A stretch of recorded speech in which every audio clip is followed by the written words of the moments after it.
The story is this. One of my favorite things about John Darnielle is that even when he performs without his musical colleagues, he goes on stage and says, "Hi, we are the Mountain Goats." I'm not really a music critic. In any case, I frequently listen to John Darnielle and the Mountain Goats at high volume in my car, and I sing along as I drive around LA.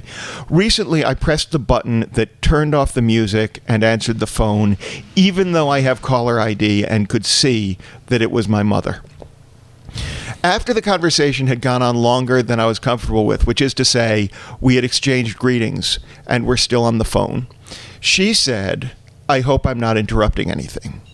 I said, "No, I was just listening to the Mountain Goats." She said, "I thought you were in your car." I said, "I am in my car." She said, "Why are there mountain goats in your car?"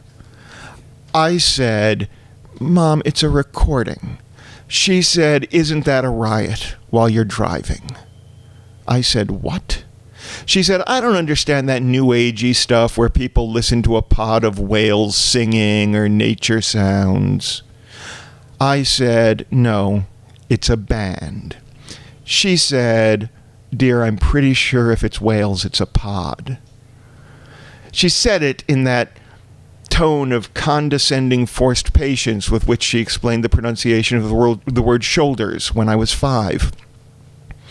I gripped the steering wheel and let out a slow breath and imagined a bird carrying my anger toward a distant horizon, as my therapist has advised me to do. And I said, "Not the whales, Mom, the mountain goats."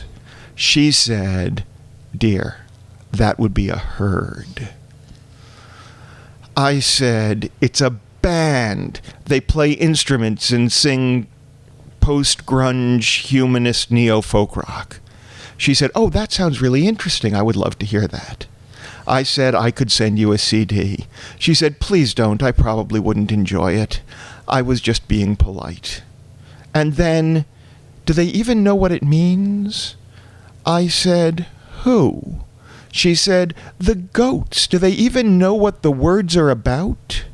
I said, "Mom, do you actually believe that at this moment we are having a conversation about mountain goats that have been trained to play instruments and sing post-grunge, humanist, neo-folk rock?" She said, "Oh, you're just like your father. It's always subtext, subtext, subtext." I gripped the steering wheel and let out a long, slow breath, and she could hear the tension on the line because, like my father, subtext, subtext, subtext. She said, "Where did you go just then? Are you okay?" I said, "I'm fine, Mom. I was just imagining a whole flock of crows headed toward the horizon." She said, "Oh, dear, you're thinking of a murder." And I said, "Yes, yes, I am."